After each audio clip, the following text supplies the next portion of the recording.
Praise the lord. నిజమైన స్వరం. April 1, 2025 Holi prayer home సంఘం వారి అనుదిన వాగ్దాన పరిచర్య. దావీదునకు చూపిన శాశ్వత కృపను మీకు చూపుదును. యెషయా గ్రంథము 55 అధ్యాయము 3వ వచనము. ప్రియమైన దేవుని వారలారా, దావీదునకు దేవుడు చూపించినటువంటి శాశ్వతమైన కృప మనకు తెలియంది కాదు. ఎక్కడో గొర్రెల కాపరిగా ఉండి అందరి చేత చులకనగా చూడబడిన, తక్కువ చేస్తున్న ఆ వ్యక్తిని తీసుకొచ్చి రాజును చేస్తారు.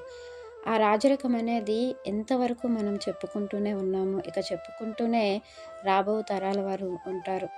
అయితే ఇక చూసుకున్నట్లయితే మన ప్రభువైన యేసుక్రీస్తు వారిని ఆయన యొక్క సంతానములో నుండి దేవుడు ఆయన్ని పంపించారు. దావీదు కుమారుడిగా మన ప్రభువైన యేసుక్రీస్తు వారిని మనం పిలుచుకుంటాము. అది అంతం వరకున అంటే అంతం వరకు ఆ యొక్క నామం అలాగే ఉంటుంది. దావీదు మొద నుండి, దావీదు చిగురు నుండి ఆయన వచ్చి ఉన్నారు అని లేఖనాలు స్పష్టం చేస్తున్నాయి. ప్రియమైన దేవుని వారలారా, అసలు దావీదు గురించి దేవుడు ఎంత గొప్పగా ఆలోచించి ఉన్నారు. దావీదు కూడా ఆయన గురించి ఆయన అంతగా ఆలోచించుకోరు. దేవుని స్మరించుకుంటూ ఉన్నారు. ఆయన దొరుకు కాలమందే మీరు ఆయన వెతకండి, ఆయన సమీపంగా ఉన్నప్పుడే ఆయన వేడుకొనండి అని వాక్యం సెలవిస్తుంది. దావీదు గారు అలానే చేసి ఉన్నారు.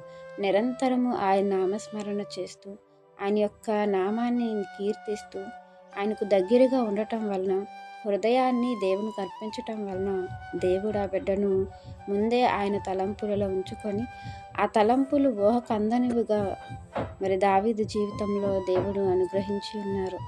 ఈరోజు మన జీవితంలో మనము మన కొరకు ఆలోచించుకుంటున్న ఆలోచనలు ఎలా ఉన్నాయో, దేవుడు మన గురించి ఆలోచించుకుంటున్న ఆలోచనలు మనం గమనిస్తే, దేవుడు మన కొరకట గొప్పగా ఆలోచించుకుంటున్నారు.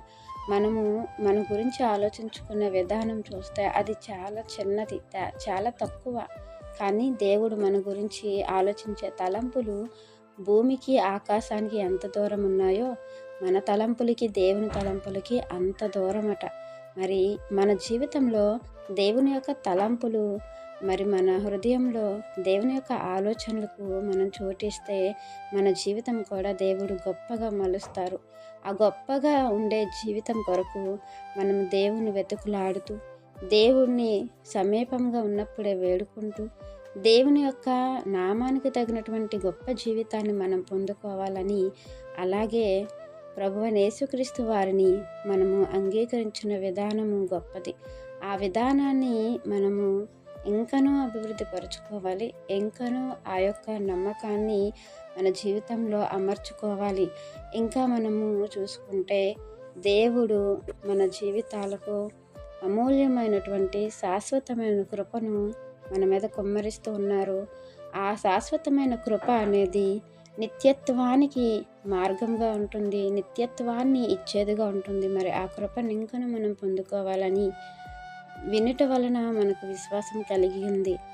దేవుని మాట శ్రద్ధగా వింటే మనం బ్రతుకుతామని లేఖనం సెలవిస్తుంది. కాబట్టి మనము దేవుని మాటల మీద శ్రద్ధ నిలిపి మన జీవితాలను దేవునికి అర్పించి, ప్రభువుని విశ్వసించిన మనము నిత్యత్వంలో ఉండాలన్న ఆరాటము కలిగి మనం ఉండాలని, ఈ వాక్యం మనందరి జీవితంలో దేవుడు ఫలింప చేయాలని ఆశపడుతున్న వారు దైవజనులు బ్రదర్ పి. నెహెమియా గారు. God bless you. ఆమెన్.